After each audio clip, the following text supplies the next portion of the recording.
El día que enterré a mi marido durante 40 años, Martín creía estar viviendo el día más oscuro de mi vida, pero no sabía que aquel día solo era la primera escena del velo que estaba por caer ante mis ojos. El verdadero infierno comenzó en aquella fría sala donde se leyó el testamento. Cuando se abrió aquel sobre, no solo salieron a la luz las propiedades y herencias, también emergió la aterradora segunda vida que mi marido me había ocultado durante todos esos años. Habían pasado solo 3 días desde el entierro de Julián, y mientras aún buscaba su olor en cada rincón de nuestra casa, lloraba con un dolor puro, sin sospechar que aquellos hermosos años que compartimos no eran más que una gran mentira. Pero mi dolor, lo supe después, no era nada comparado con lo que estaba a punto de descubrir, porque uno llora por lo que sabe, no por la traición que aún desconoce. Cuando me llamó el abogado, pensé que se trataba únicamente de trámites aburridos, la declaración de herederos, el traspaso de propiedades, esas cosas rutinarias. Al fin y al cabo, Julián era un hombre de familia. Siempre decía que todo lo que poseía quedaría para nuestro hijo Daniel y para mí. Sin embargo, la frialdad en la voz del abogado y su insistencia en que debía acudir personalmente a la lectura del testamento sembraron en mí una inquietud extraña, una duda sin nombre que quise atribuir a mi cansancio y a la tristeza. Al día siguiente, camino del despacho del abogado, observé a Daniel y sobre todo a mi nuera Laura. Iban vestidos como si salieran de una reunión de negocios, no de un duelo. Sus gestos calculados y los susurros sobre lo que podría tocarles de la herencia me rompían el corazón. Mientras yo seguía de luto por mi marido, ellos solo parecían interesados en hacer cuentas con su legado. Aquel fue, aunque no lo supe entonces, el primer eco de la traición. Al entrar en la sala de espera del despacho, vi que no estábamos solos. Una mujer pálida, de expresión tímida, y un joven de unos 20 años aguardaban allí también. Nunca se me pasó por la cabeza qué podían tener ellos que ver con Julián, ni qué hacían en una lectura de testamento que supuestamente solo concernía a mi familia. No podía imaginar que ese encuentro, tan extraño en apariencia, iba a detonar el secreto capaz de hacer temblar los cimientos de toda mi vida. Cuando el abogado Serrano nos hizo pasar a aquella sala sin alma, el aire parecía más frío que la lluvia del exterior.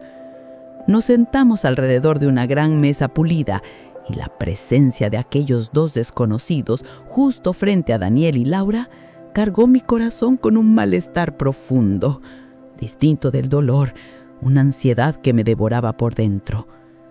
Vi a Laura apretar con rabia su bolso caro y a Daniel mirar al abogado con la impaciencia arrogante de quien está a punto de heredar un trono.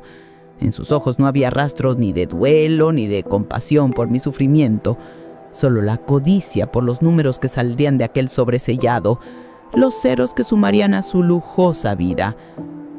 El abogado Serrano carraspeó, se ajustó las gafas y, con su tono profesional y carente de emoción, dijo: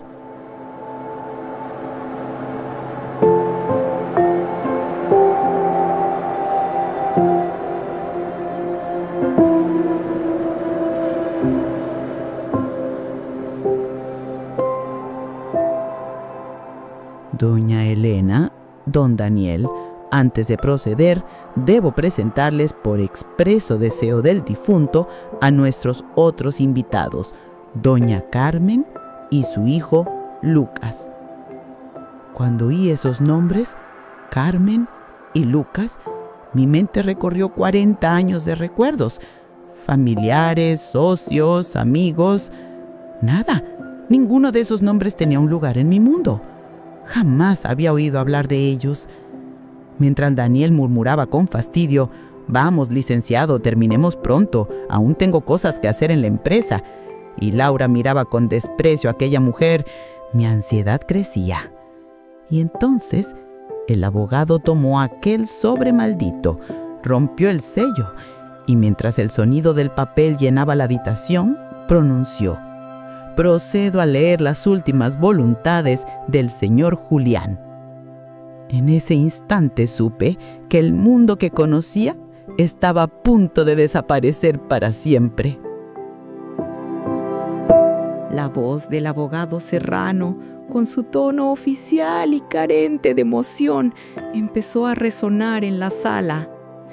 Mis oídos escuchaban palabras como deudas, impuestos, obligaciones legales, pero mi mente se negaba a procesarlas. Solo aguardaba, conteniendo el aliento, las últimas palabras de Julián, el hombre al que había entregado 40 años de mi vida. Esperaba oír la frase que todos dábamos por sentada. Dejo todos mis bienes a mi esposa Elena y a mi hijo Daniel. El primero en romper aquel silencio sepulcral fue Daniel, que se levantó de golpe haciendo crujir la silla. «Esto es una locura», rugió mirando al abogado y a aquella mujer desconocida. El rostro de Laura, mi nuera, se tornó de un blanco cadavérico. Los sueños de vacaciones de lujo se borraron en segundos, sustituidos por una rabia fría y amarga. Yo, en cambio, no pensaba en su enfado ni en la indignación de Daniel, sino en la casa de la costa, nuestra casa de verano en Cadaqués. Aquel lugar era mi juventud, donde crecieron mis hijos, donde Julián y yo hacíamos las paces tras cada discusión. Y ahora mi marido había dejado esa casa, mi refugio lleno de recuerdos, a esa mujer y a su hijo, dos completos desconocidos. No era solo una herencia perdida, era una profanación de todo lo que consideraba sagrado. Mientras Daniel gritaba, «Este testamento es falso, mi padre ya no estaba en su sano juicio, voy a impugnarlo», el abogado golpeó suavemente la mesa con la mano. «Por favor, siéntese, don Daniel. Esto no ha terminado aún. Lo que acaba de oír es solo el comienzo». Se aclaró la garganta y entonces pronunció la frase que destrozó lo poco que quedaba de mí. «Y a su otro hijo, Lucas Serrano». Aquellas dos palabras, «otro hijo», no solo estallaron en mis oídos como una bomba, sino que detuvieron el tiempo mismo. Los sonidos de la habitación, los sollozos, la lluvia contra los cristales, los gritos de mi hijo se disolvieron en un zumbido lejano, mientras mi mente solo repetía, «otro hijo». Era como un veneno que se derramaba sobre 40 años de matrimonio, sobre cada instante compartido, sobre cada mentira que ahora comprendía. Me sacó de mi trance Daniel, que ya no solo gritaba, sino que golpeaba con los puños la mesa del abogado. «¿Qué hijo? ¿De qué demonios está hablando? ¿Quiénes son estos impostores para reclamar la herencia de mi padre? Yo soy su único hijo». En sus ojos había algo salvaje, una furia nacida del miedo a perder no a su padre, sino su fortuna. Ya no era un hijo herido, sino un depredador al borde del ataque. Laura, aún tambaleándose por la pérdida de la casa de Cadaqués, quedó deshecha al descubrir que había un heredero más. Pero en su rostro no había dolor, sino odio gélido hacia aquella mujer y a su hijo. El cálculo frío de cómo su dinero y su vida de lujo podían acabar en manos de aquellos desconocidos. Entonces, Lucas, el joven que había permanecido en silencio mientras soportaba los insultos de Daniel, se levantó lentamente y con una voz contenida y cortante le suplió: «Cállate, mientras tú vivías como un príncipe con el dinero de ese padre, mi madre y yo sobrevivíamos con las sobras que él nos dejaba». No era una protesta, Era un grito desde años de humillación y abandono. En ese instante ya nada importaba. Ni la casa, ni el dinero, ni las acciones de la empresa familiar. Solo una verdad me taladraba la mente, que el hombre con el que compartí mi vida, al que planchaba las camisas y cocinaba cada noche, había tenido otra familia mientras yo lo esperaba en casa. Mi existencia entera se revelaba ahora como una mentira cuidadamente construida. La confesión helada de Lucas cayó en la sala como una granada. Nos dejó a todos aturdidos. Daniel, mi hijo, vaciló por un instante ante el golpe inesperado. Pero enseguida, espoliado por el miedo a perderlo todo, gritó con furia: ¿Tu padre?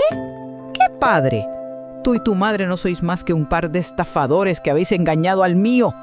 Se lanzó hacia el joven con violencia, y justo en ese momento, la mujer de rostro pálido, que había permanecido en silencio hasta entonces, Carmen, temblando, sacó de su bolso una fotografía vieja, con los bordes doblados, y la deslizó sobre la mesa. «No somos estafadores», dijo con una voz quebrada. «Cuando Julián me dijo que me amaba, hace 25 años, yo ni siquiera sabía que estaba casado». Su voz no era la de una mentirosa, era la voz rota de otra mujer traicionada, una víctima más del mismo hombre. Miré la fotografía y el aire se me escapó del pecho.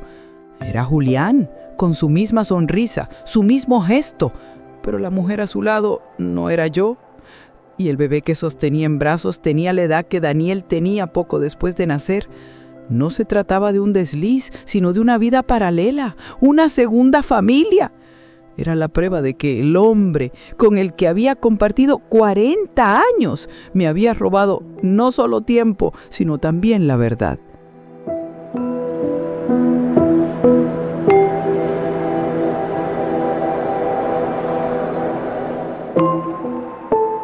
Entonces, Laura, mi nuera, sin mostrar un ápice de compasión por mi devastación, se giró hacia el abogado con esa voz aguda y venenosa suya.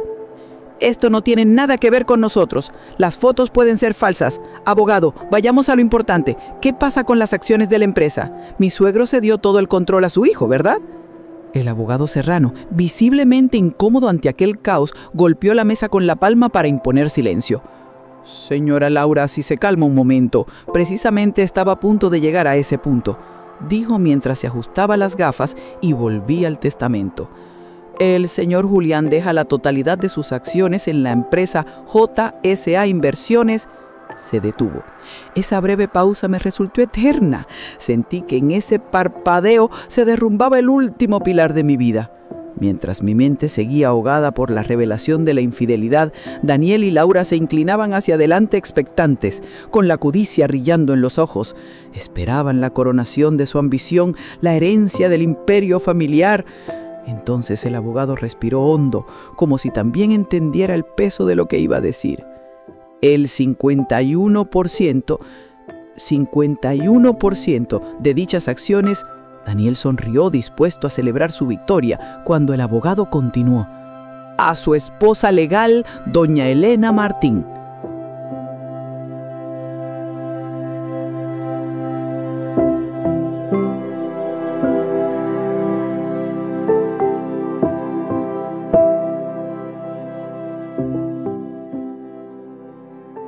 La sonrisa se congeló en su rostro. ¿A mi nombre? Yo, que apenas había entrado en aquella empresa más que como invitada, que nunca entendí de cifras ni de consejos de administración. ¿Cómo podía ser ahora dueña de la mayoría de las acciones? No se sentía como un regalo, era una carga, una losa de responsabilidad y culpa que Julián me había dejado como castigo o como venganza. Laura, fuera de sí, chilló. ¿Y Daniel? ¿Qué pasa con el resto? El 49%. Y el abogado implacable soltó la segunda sentencia que heló la habitación. Y el 49% restante a su otro hijo, Lucas Serrano. El rostro de Daniel se deformó con una rabia indescriptible. Su padre, el hombre que lo había criado como heredero, no le había dejado nada, ni una sola acción.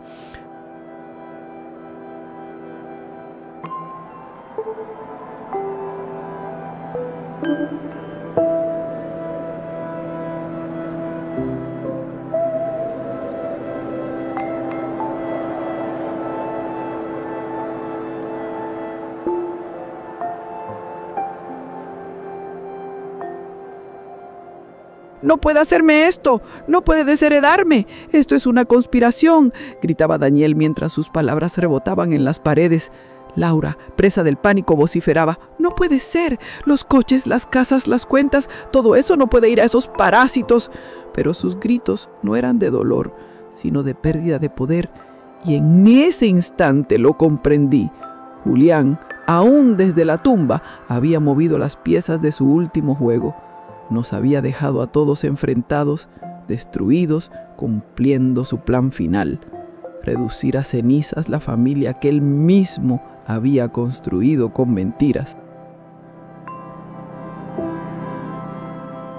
La amenaza estruendosa de Daniel: «Os voy a arruinar, no voy a dejar que esto quede así, ni siquiera podréis volver a entrar en las oficinas del holding», sonó tan vacía junto al dolor profundo que yo sentía por la traición que apenas la reconocí. Su preocupación no era la mentira de su padre, sino el dinero perdido. Mi preocupación era otra: el suelo bajo mis pies, la vida de 40 años sobre la que había caminado, se estaba desmoronando. Laura ya no gritaba. Había roto a reír con un descontrol que sonaba a crisis nerviosa, y luego empezó a sollozar. Aquello no era la reacción de una mujer rota por la traición de su marido, sino la de una empresaria que ve su inversión fracasar. La pérdida de su mundo de lujo la devastaba como si hubiese ido a la ruina un proyecto en el que había apostado todo. En medio de aquel torbellino, Lucas, el otro hijo, miró a Daniel con una calma sorprendente. «Grita cuanto quieras», dijo. «El testamento es claro. Sabías quién era tu padre, pero siempre nos negaste». Esas palabras llevaban años de acumulación. La rabia de quien ha sido excluido, la sensación de haber sido expulsado del mundo legítimo de su progenitor. Para Lucas eran justicia, no venganza. La única mirada que encontré sincera en aquella sala fue la de Carmen. Me miraba con una mezcla de cansancio y empatía, como quien quiere decir: «Solo yo sé lo que has pasado». Esa compasión, viniendo de la mujer con quien había compartido mi marido la traición, no me consoló. Me dejó hecha trizas el orgullo. Cuando la voz glacial del abogado Serrano cortó la escena con el formalismo de siempre: «La reunión ha concluido, quedan abiertos los recursos legales», vi cómo Daniel y Laura salían de la sala furiosos, mientras Carmen y Lucas se marchaban en silencio. Y allí me quedé yo, con el papel del testamento entre las manos, cargando sobre los hombros la mayoría del 51% de un imperio y el peso del cadáver de mi matrimonio. Absolutamente sola y por primera vez incapaz de saber qué hacer.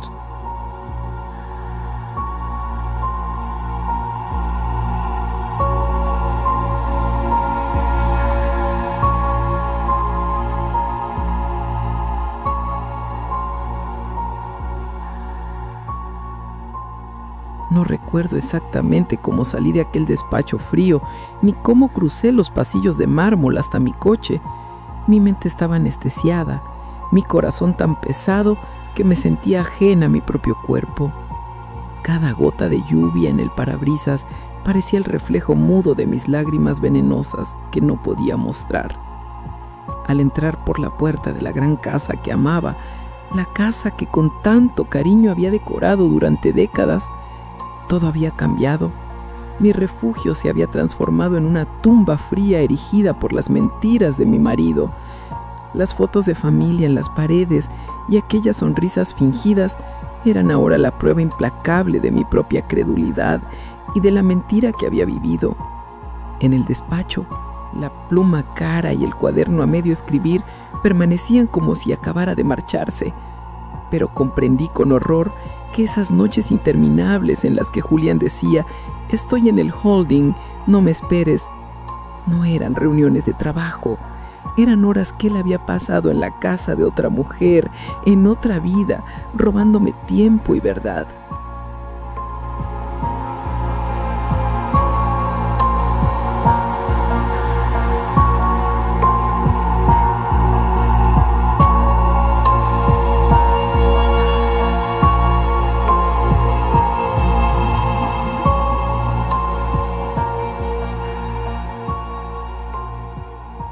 Frente al espejo de nuestro dormitorio, mi mano buscó casi por instinto el collar de diamantes que me regaló en nuestro 25º aniversario, diciéndome: «Eres mi puerto, Elena». Ahora el brillo del collar me revolvía el estómago. Una joya cara entregada como silencio comprado, un soborno brillante para ocultar la existencia de otro hijo, de Lucas. Sentada en el borde de la cama, sosteniendo el testamento, sentí por primera vez la verdadera intensidad de esa participación del 51%. Quizá Julián me había colocado en ese asiento para que me ahogara bajo los escombros. Quizá era su modo final de castigarme. Pero algo en mí, de las cenizas de la ingenuidad, despertó. Una fuerza alimentada por el dolor y la rabia. Si él me deja este imperio, no permitiría que ni la avaricia de mi hijo ni las mentiras de mi marido sobrevivieran a su caída.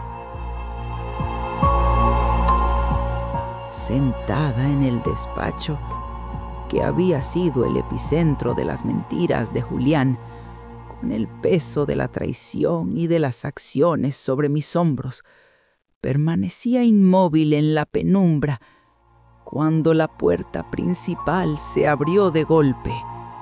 Los pasos que resonaron por el pasillo no traían consuelo a mi corazón en duelo, sino la intención de arrebatarme lo poco que me quedaba. Eran, por supuesto, Daniel y Laura. Mi nuera ya no llevaba aquella máscara de cortesía hipócrita, con los ojos encendidos de codicia y rabia. Me escupió.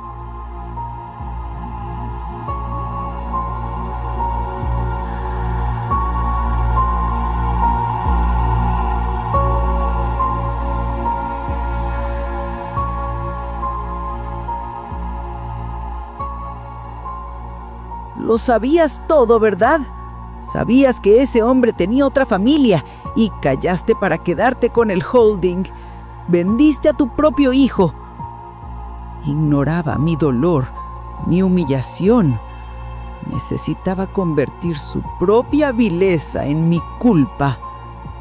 Daniel, en cambio, se mostraba frío, distante, sin rastro de hijonía ni de luto. Parecía un empresario que ha perdido un contrato millonario. Sin mirarme siquiera, arrojó sobre la mesa un fajo de documentos. Todos sabemos que mi padre ya no estaba en su sano juicio. Este testamento no tiene validez. Su tono era gélido, profesional, calculador. Y mientras sus papeles se esparcían ante mí, yo veía en sus ojos, no a mi hijo, sino a un depredador, dispuesto a devorar incluso a su madre por dinero. No les importaba la traición ni mi dolor. Solo querían impedir que Lucas, el otro hijo, tocara un solo euro del imperio. Al ver que yo permanecía en silencio, Daniel se inclinó hacia mí y soltó su amenaza venenosa. O firmas estos papeles antes de mañana y me cedes el control de la empresa, o haré que mis abogados demuestren que has perdido la cabeza por el dolor y te incapacitaré. Te pondré bajo tutela y el holding será mío igualmente.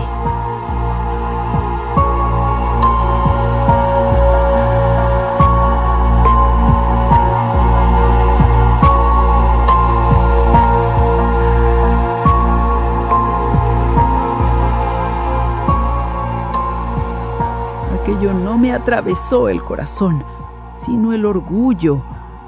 Ese "te incapacitaré" fue como una daga helada clavándose en 30 años de maternidad. En cada noche en que velé su fiebre, en cada sacrificio que hice, el hombre que tenía ante mí ya no era mi hijo, sino una copia cruel de su padre, dispuesto a encerrarme por dinero. Y Laura, lejos de contenerlo, vertió más veneno. Kenan tiene razón, madre. ¿De verdad crees que en este estado puedes dirigir un holding? Ese chico y su madre te arruinarán en 3 días. Firma y vete a un buen asilo. Al menos allí estarás tranquila. La palabra asilo congeló todo en mí. El dolor de la traición se endureció, se volvió acero.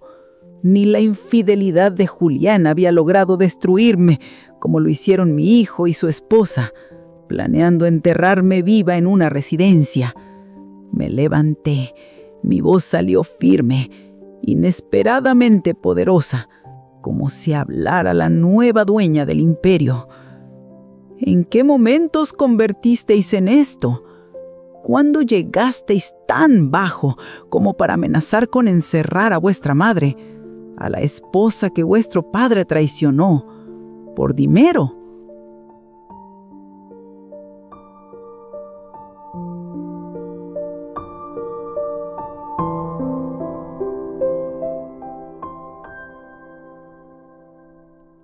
Tomé los documentos de la mesa, los rompí despacio y los dejé caer ante sus miradas ávidas. Ahora, dije con calma glacial, salid de mi casa, del centro del imperio que vuestro padre me dejó, y no volváis a presentaros ante mí sin la autoridad que me confiere este testamento, porque la mujer débil y confundida a la que habéis venido a intimidar ha muerto. La que tenéis delante es Elena Martín, la propietaria mayoritaria de JSA Inversiones. Cuando la puerta se cerró de golpe tras Daniel y Laura, con sus miradas cargadas de odio, el silencio que se apoderó de la casa fue más denso y más gélido que en los días de duelo tras la muerte de Julián. Porque esta vez no lloraba solo la pérdida del hombre al que amé, sino la puñalada de mi propio hijo, el hijo por quien había sacrificado una vida entera. Aquel silencio era la verdadera orfandad.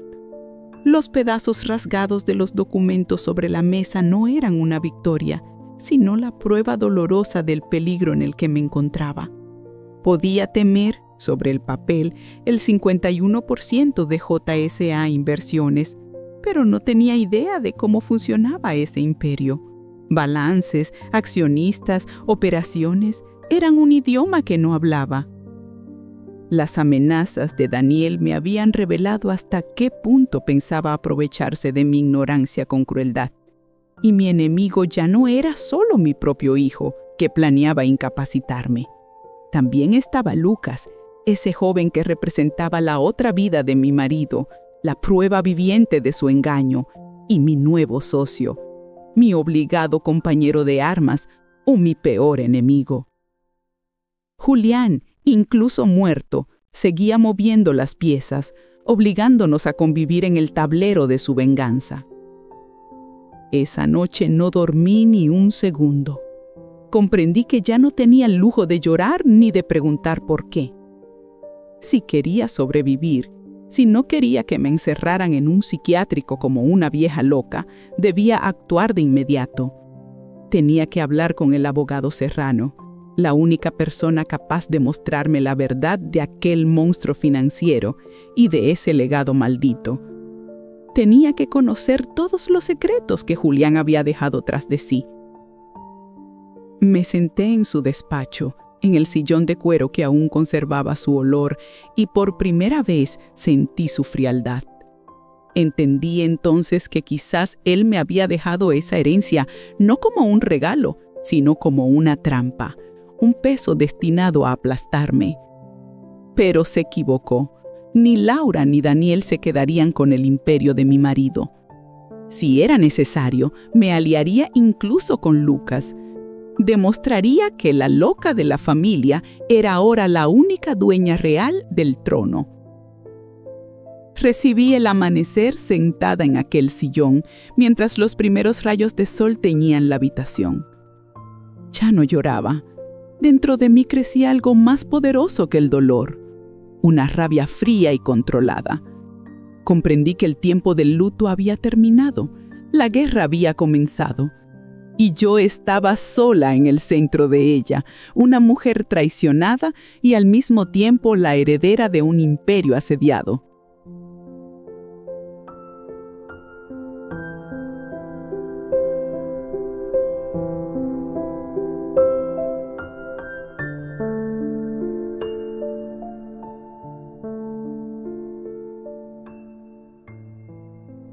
Antes de las 7 de la mañana marqué el número del abogado Serrano. Su voz serena y sin sorpresa me confirmó que esperaba esa llamada. Entendí entonces que mi marido había previsto todo, incluso la codicia de nuestro hijo. Le conté casi sin respirar la amenaza de Daniel, su intención de incapacitarme. El abogado guardó silencio unos segundos y luego me lanzó la segunda bofetada de la jornada. Señora Martín, dijo con su tono formal, cuando el señor Julián redactó el testamento estaba perfectamente lúcido. De hecho, tenía en su poder pruebas sólidas de que su hijo Daniel llevaba 1 año desviando fondos a cuentas en el extranjero. La herencia fue su forma de proteger la empresa de la ambición de su propio hijo.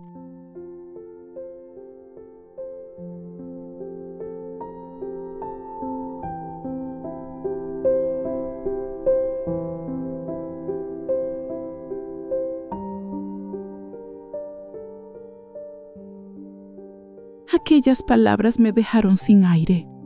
Mi hijo, el mismo que yo había defendido con ceguera, había empezado a robar antes de que su padre muriera.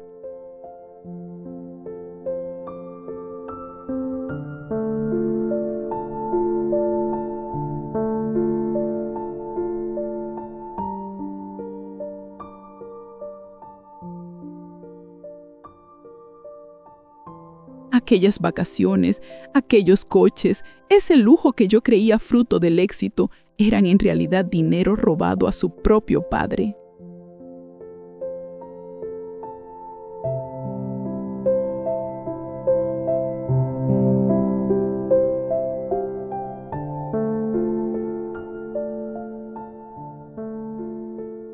Julián, a quien tanto odiaba por su infidelidad, había visto antes que nadie lo que su hijo era en realidad. No le dejó nada, no por castigo, sino por salvarnos.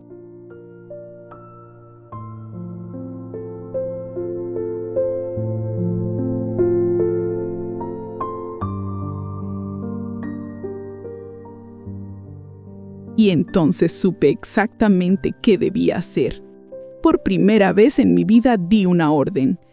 Señor Serrano, le dije, congele todas las facultades y firmas de Daniel en el holding. Quiero todos los documentos sobre las transferencias ilegales y una reunión urgente del Consejo de Administración. Y una cosa más, organice cuanto antes una reunión privada conmigo y con el otro socio, Lucas Serrano, sin mi hijo presente. Apenas unas horas después de aquella conversación telefónica con el abogado Serrano, me encontré frente al edificio que durante toda mi vida había contemplado desde lejos como el símbolo del éxito de mi marido. Aquel rascacielos de cristal y acero que antes me inspiraba orgullo, ahora se alzaba ante mí como una fortaleza enemiga, un campo de batalla lleno de serpientes al que estaba a punto de entrar sola. Cruzar esas puertas significaba abandonar para siempre el caparazón de la esposa protegida y adentrarme en la arena del poder, donde reinaban mi hijo y sus cómplices. El sonido de mis tacones sobre el mármol del vestíbulo resonó entre los murmullos y las miradas inquisitivas de empleados que me observaban con una mezcla de curiosidad y lástima. Durante años, todos me habían conocido únicamente como la esposa del jefe, la señora de los actos benéficos y las recepciones, y ahora me veían llegar al holding el día después del funeral. Nadie creía que aquella mujer, viuda, frágil, fuera de lugar, pudiera ganar una guerra contra los tiburones del consejo. Cuando el abogado Serrano abrió la puerta de la sala de juntas, un silencio pesado nos recibió. Una docena de trajes oscuros se volvió hacia mí con la misma expresión: sorpresa, desprecio y miedo disfrazado de cortesía. Pero entre todas esas miradas, la más cortante fue la de Daniel, sentado sin permiso en la silla de su padre, mirándome no como a su madre, sino como a su enemiga mortal. El abogado comenzó con voz solemne. De acuerdo con el testamento del señor Julián Martín y por solicitud de la nueva presidenta del Consejo de Administración, doña Elena Martín. No pudo terminar. Daniel golpeó la mesa con el puño. «¡Presidenta! Mi madre no debería ni estar aquí», rugió, dirigiéndose a los demás. «Está destrozada por la muerte de mi padre, su salud mental es inestable y ya ha iniciado los trámites para su incapacitación». Aquel desequilibrada escupido en público me atravesó más que una bala. Vi cómo los rostros de los consejeros se llenaban de lástima y por un segundo sentí el peso de su condescendencia. Entonces, abrí mi bolso, saqué el dossier que el abogado me había entregado esa misma mañana y lo dejé sobre la mesa, justo frente a él. «Mi salud mental está perfectamente, hijo», dije, con calma. «Pero será interesante ver cómo explicas a este consejo las transferencias que realizaste a tus cuentas en el extranjero falsificando mi firma». Empujé lentamente los documentos hacia él. Los papeles se deslizaron sobre el cristal con un sonido seco que llenó la sala. De pronto, todo quedó en silencio. Los murmullos cesaron, los móviles se detuvieron, los ojos de todos se fijaron en las cifras y en las pruebas. El aire se volvió denso, casi irrespirable. Daniel se quedó pálido, pero su soberbia heredada resurgió en segundos. «¿Qué es esto? ¿Una conspiración tuya con ese bastardo, tu nuevo socio?», rió, con una risa rota y desesperada. «¿Inventando documentos falsos para robarme lo que me pertenece? Les dije que mi madre no está bien de la cabeza». El eco de su negación aún flotaba cuando el abogado Serrano avanzó un paso, sereno, con la voz grave de quien pronuncia una sentencia. «Caballeros, los documentos que tienen ante ustedes no son ninguna falsificación. Son los informes originales de los auditores externos que el propio señor Julián encargó en sus últimos meses de vida. Pruebas verificadas que confirman el desvío de fondos a cuentas offshore por parte del señor Daniel Martín». Sus palabras se clavaron en la sala como un martillo. De repente, todos aquellos hombres que minutos antes me miraban con desprecio, comprendieron que el trono había cambiado de dueña. La viuda histérica resultaba ser la legítima presidenta con el 51% de las acciones, y el heredero prometido, un ladrón descubierto. Sus rostros se tornaron grises, sus manos nerviosas, y donde antes había burla, ahora había miedo y obediencia. Sentí esa nueva energía recorrer la sala, ese silencio de sumisión que precede al cambio de poder. Ya no era la Elena viuda, temblorosa y traicionada. Era la mujer que había heredado un imperio roto y estaba dispuesta a reconstruirlo a su manera. «Señor Serrano», dije, con una voz que me sorprendió por su firmeza, «como presidenta y accionista mayoritaria, mi primera orden es la siguiente. El señor Daniel Martín queda suspendido de todas sus funciones con efecto inmediato.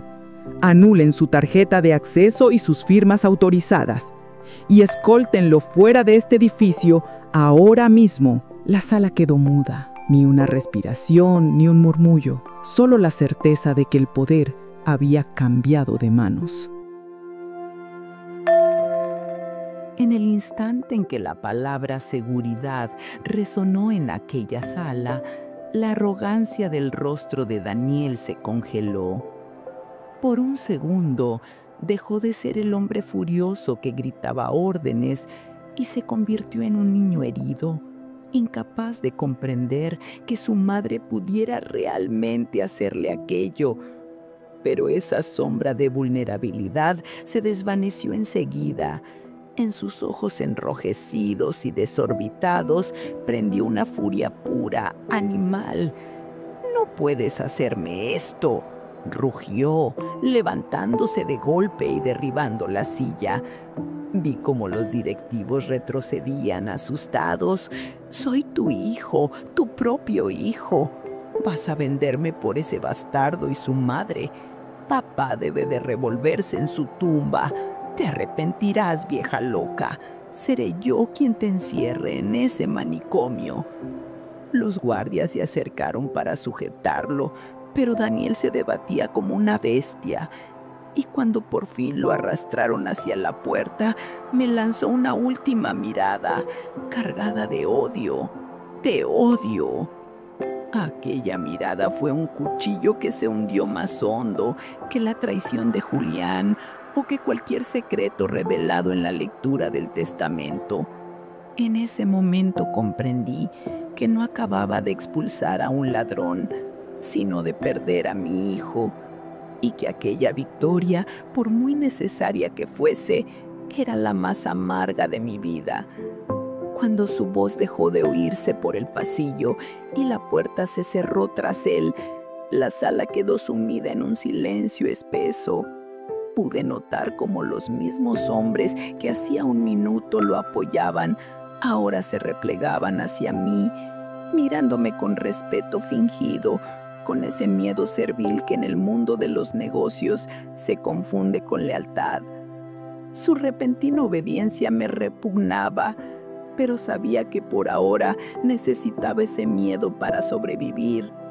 Sin derramar una sola lágrima, caminé hasta la cabecera de la mesa, la silla que había ocupado mi marido y que hacía un instante ocupaba mi hijo, y me senté.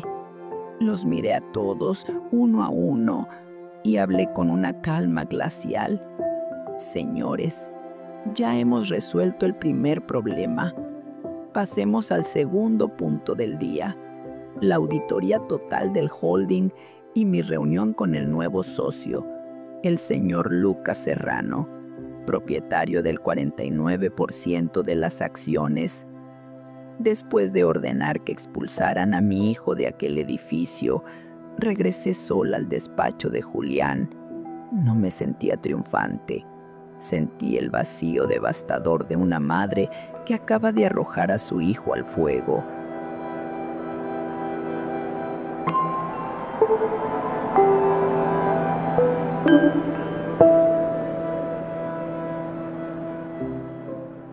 Miré por los ventanales de cristal que daban a la ciudad y supe que no podía permitirme llorar. Aún no. Expulsar a Daniel no había terminado la guerra. Apenas había abierto un frente nuevo, más peligroso. El abogado Serrano dejó sobre mi mesa los primeros informes de auditoría. Lo que vi me heló la sangre. El agujero financiero era mucho peor de lo que imaginaba. El holding estaba prácticamente saqueado. Las cuentas en rojo, los préstamos al límite. Comprendí por fin por qué Julián me había dejado ese 51%. No era una corona, era un castigo, un reino en ruinas, un naufragio que él quería que me hundiera encima. Supe entonces que no podía seguir sola. Respiré hondo, tragué mi orgullo y mirando al abogado dije con voz firme: «Llame al señor Lucas Serrano. Quiero verlo ahora mismo, aquí, en mi despacho». Sabía que tenía que enterrar mi orgullo, mi ira y hasta el odio hacia la otra familia, porque ese joven el hijo ilegítimo, el recordatorio viviente de mi humillación. Era también mi socio, mi única opción para salvar lo que quedaba del imperio. Cuando Lucas cruzó la puerta, ya no era el muchacho furioso de la lectura del testamento. Entró con paso inseguro, los hombros tensos, la mirada dividida entre el rencor y la curiosidad de quien pisa por primera vez el mundo del que fue excluido. En su postura había algo que me golpeó, una mezcla de orgullo, dolor y desconcierto. Era el reflejo vivo de los 25 años que su padre nos había robado a ambas familias. No le ofrecí café ni sonrisas hipócritas. Solo deslicé el informe de auditoría hacia él, las cifras rojas ardiendo en el papel entre los dos. «Bienvenido al legado de tu padre», le dije con voz neutra. «Eres dueño del 49% de una ruina, un imperio vacío, saqueado por tu propio hermano».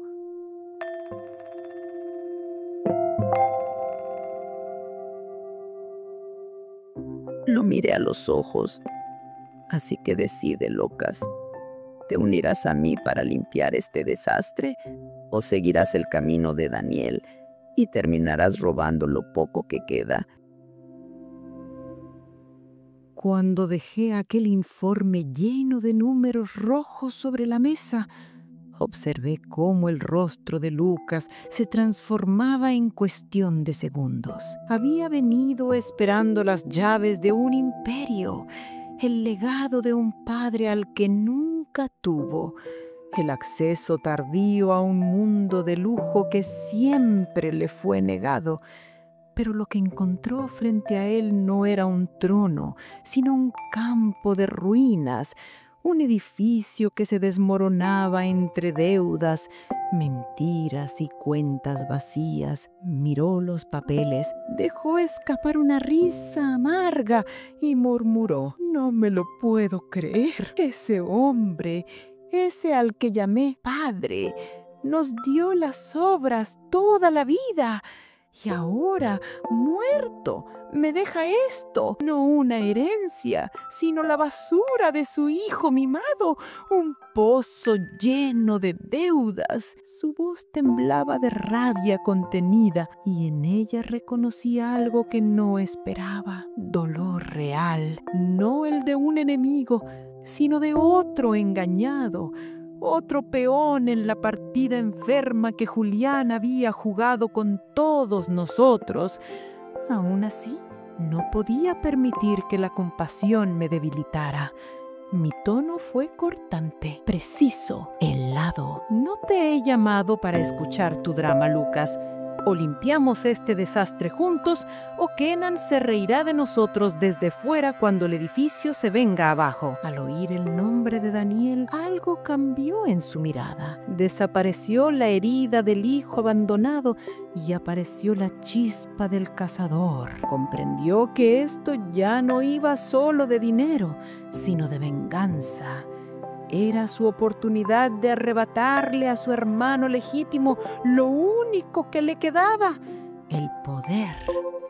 Tomó aire, se irguió en la silla y apoyó una mano sobre los informes. «Fui el bastardo al que nunca dejaron entrar en este edificio», dijo, con voz baja pero firme. «Ahora seré el hombre que lo salve, pero con una condición. Vamos a recuperar hasta el último euro que Daniel robó. Y a partir de hoy, mi voz también se escuchará en este despacho». En ese momento lo comprendí. Los dos, los traicionados, estábamos sellando una alianza peligrosa, no por confianza, sino por necesidad. En aquella oficina donde yo solo había sido una invitada, la esposa decorativa del fundador, estábamos sentados los dos herederos malditos, la viuda oficial y el hijo ilegítimo, y entre los dos, sobre la mesa, el cadáver de un imperio. A medianoche, el despacho se había convertido en un campo de trabajo frenético. público. Los jóvenes auditores convocados por el abogado Serrano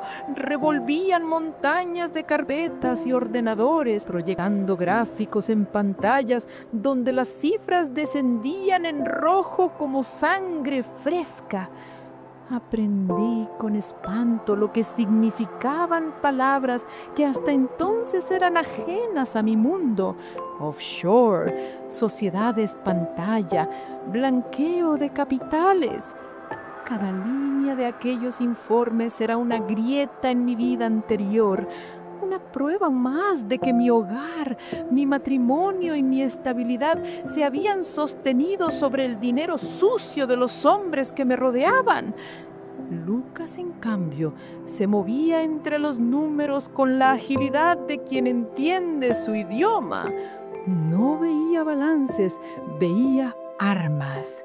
Mientras analizaba facturas falsas y rastreaba transferencias con los auditores, en su expresión se mezclaba la furia y una determinación que me recordó al Julián joven que conocí décadas atrás, solo que más frío, más salvaje, menos domesticado. En Lucas había una inteligencia feroz que Daniel nunca tuvo, la del que ha aprendido a sobrevivir sin nadie. Cuando uno de los auditores golpeó la mesa con el último informe, el aire del despacho se volvió pesado. El resultado era tan claro como aterrador. Daniel no había actuado solo. Las transferencias millonarias, las firmas falsas, los pagos a sociedades pantalla llevaban también la autorización del director financiero, aquel hombre que en las reuniones se desvivía por demostrar su lealtad a mi marido y que tras la muerte de éste se apresuró a ponerse de mi lado. Lo entendí todo. No había expulsado solo a un hijo traidor, sino que había declarado guerra a toda una red de hienas que se alimentaban de las sobras del imperio. Daniel era solo la cabeza más visible de una estructura podrida que Julián había alimentado durante años. Un círculo de aduladores, cómplices y oportunistas. Y en medio de ese enjambre, la única persona en la que podía confiar era, paradójicamente, el hijo bastardo de mi marido, el único que no tenía nada que perder. El sol volvía a levantarse sobre aquella ciudad sucia, gris y despiadada, cuando tras una noche infernal sin dormir, Lucas y yo permanecíamos frente a un océano de facturas falsas y pruebas de traición. Ya no sentía solo el dolor de haber perdido a un hijo. Sentía la fría, nítida furia de quien descubre cómo los hombres que compartieron su vida, sus brindis y sus confidencias, habían rodeado a su marido como una jauría silenciosa, devorando su legado hasta dejarlo podrido por dentro. Cuando el abogado Serrano entró en la oficina al amanecer, con el rostro cansado pero resuelto, le entregué una lista. En ella no solo estaba el nombre de mi ingrato hijo Daniel, sino también el del supuesto hombre de confianza de Julián, su director financiero, junto a otros 2 ejecutivos clave. En ese instante comprendí que ya no era una esposa defendiendo su hogar, era una cirujana sin compasión, dispuesta a extirpar cada célula infectada del imperio que me había sido entregado. Vi desde la ventana como el fiel director financiero era escoltado por los guardias fuera del edificio, aún con la taza de café en la mano, gritando: «Doña Elena, esto es un error. Tiene que ser un malentendido». Pero no lo era. Y al verlo marchar, sentí por primera vez en meses una satisfacción gélida, no la del poder, sino la de la justicia vengada. Aquel hombre no solo había robado dinero, había robado el recuerdo de mi marido y lo poco que quedaba de mi respeto por él. Lucas, observando la escena, Entró después en la oficina vacía del despedido financiero y se sentó frente al ordenador con la serenidad del que reclama lo que le pertenece. Lo vi tomar aquel puesto con una mezcla de rabia y precisión. Y comprendí, aunque me doliera admitirlo, que Julián no le había dejado un imperio, pero sí le había heredado su inteligencia fría, su ambición y su instinto para reconstruir desde las ruinas. Esa tarde, cuando las cloacas de la empresa por fin quedaron limpias, nos sentamos de nuevo frente a frente. Ya no veía en Lucas al error de mi marido, sino al único aliado posible para mantener a flote aquel monstruo de acero y cristal. Sabíamos que la batalla interna había terminado, pero la verdadera guerra, la que libraríamos contra Daniel y Laura fuera de esos muros, apenas acababa de comenzar. Las semanas que siguieron fueron un infierno organizado. Aquella vida cómoda que conocí durante décadas quedó enterrada. Lucas y yo trabajamos sin descanso. Reuniones con bancos, acreedores, auditores, y yo, que apenas entendía los balances, aprendí su lenguaje con la misma urgencia con la que se aprende a respirar, porque si quería sobrevivir, tenía que hacerlo. Pero justo cuando comenzábamos a enderezar el barco, Daniel y Laura lanzaron su ataque final. Compraron periodistas, manipularon canales y llenaron los titulares de mentiras. Doña Elena Martín pierde la razón. Engañada por un hijo ilegítimo, hundió la empresa familiar. Intentaron destruirme en público con la misma crueldad con la que me habían traicionado en privado. Lo que ignoraban era que la mujer que enfrentaban ya no era la viuda crédula que un día lloró frente al ataúd de su marido. Así que, cuando los periodistas me rodearon a la entrada del edificio, no me defendí, no negué nada. Solo entregué, a través del abogado Serrano, un documento, un dossier de cientos de páginas presentado en directo ante las cámaras, dirigido a la Fiscalía. Una denuncia por apropiación indebida y fraude financiero contra Daniel Martín y todos sus cómplices.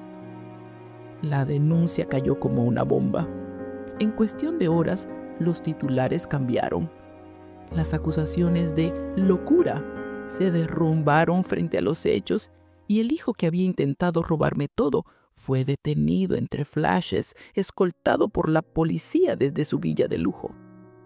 Laura, su perfecta esposa, perdió hasta el último euro, y cuando la vi llorar ante las cámaras, comprendí que no era el llanto del arrepentimiento, sino del privilegio perdido. No sentí piedad, solo la calma de la justicia cumplida, no como madre, sino como mujer que al fin cerraba una herida abierta con fuego. Han pasado meses desde aquel día en que se leyó el maldito testamento. Hoy, el barco que parecía destinado a hundirse vuelve a navegar. Sobre las ruinas del viejo imperio de Julián Martín, dos de sus víctimas, su viuda y su hijo bastardo, han construido algo nuevo. Lucas se ha convertido en el cerebro frío del negocio, yo en su columna vertebral. Ahora sé que mi marido me dejó una mentira de 40 años, pero sin saberlo, me legó también la fuerza para destruirla. Porque de las cenizas de su engaño, nació una mujer más fuerte que él, más astuta que su hijo y más implacable que todos los que intentaron borrarla. Y esa mujer, la que todos llamaron loca, hoy gobierna el imperio que quiso destruirla.